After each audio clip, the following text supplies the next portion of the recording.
Back-to-back wins in London. We have taken all 3 points against Crystal Palace. This is Menace and the Monk, and we are reviewing Crystal Palace versus Liverpool. But before we get started with the video, please make sure you hit that like button. It helps us. The YouTube algorithm helps us once you like and subscribe. Now, coming to the starting lineup, I think that the starting lineup was pretty much nailed on. The only difference that I thought was perhaps the inclusion of Matip instead of Konate.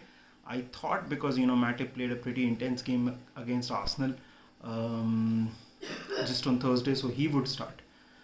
Konate would start, but Matip did, and he had a few moments. Now let's talk about the game itself. I think except the first 5 minutes, we were pretty dominant.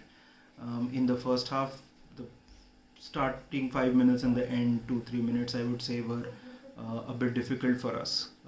Crystal Palace are not an easy team to play against, and it showed in our performance. We were not entirely comfortable in all situations. Now, talking about the goals, I think the first goal was pretty much it's a training exercise. Henderson holds his man, Van Dijk goes ahead and scores, and although I would say that Crystal Palace did leave a door open in terms of the defending, but we'll take that was a brilliant goal. We cannot deny that. The second goal was absolutely fantastic. That was Liverpool at their best. We had control, we were pressing, we had intent. It was absolutely brilliant to see. Robbo with 2 assists as well. The first half ended with Palace with a lot of pressure, and the second half performance, we barely held on. All thanks to Alisson for keeping us in the game. Palace's goal, it came from Matip's header, which was a weak one, and then Mateta and Edward, they completely equalized, totally deserved. I think luck played a huge part as well. Palace had a lot of chances, but the ball wouldn't go in for them. So definitely luck played a big part. But I think overall it was Alisson with some extremely important save. His presence of mind is brilliant, and that's why we paid the big bucks. That's why we paid what we paid for Alisson, and it's absolutely brilliant to see.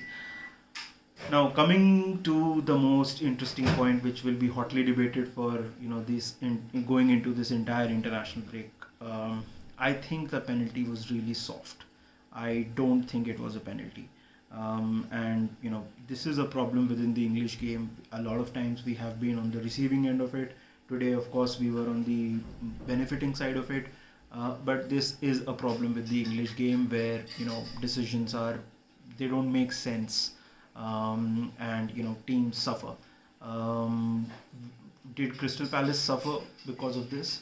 Maybe, but the score was still 2-1 when we got the penalty, and it solidified our win. And in that sense, I can say that at least the win was deserved, because we did not. It was not like it was 2-2 and then we got the penalty and got the win. It was still 2-1. Maybe Palace would have scored, but again, not talking too much about the penalty. Definitely the man of the match was Alisson. Please let us know in the comment section, who do you think was man of the match? I think it was definitely Alisson. And hope things go well. We will have Salah and Mane back after the international break, and we need them for an extremely crucial period coming up. For now, we stay on Man City's tail. It is still going to be very difficult, because expecting Man City to drop those many points is going to be difficult. So we will need luck, and we will need perfection. But for now, we stay on Man City's tail. We stay in it. Up the Reds.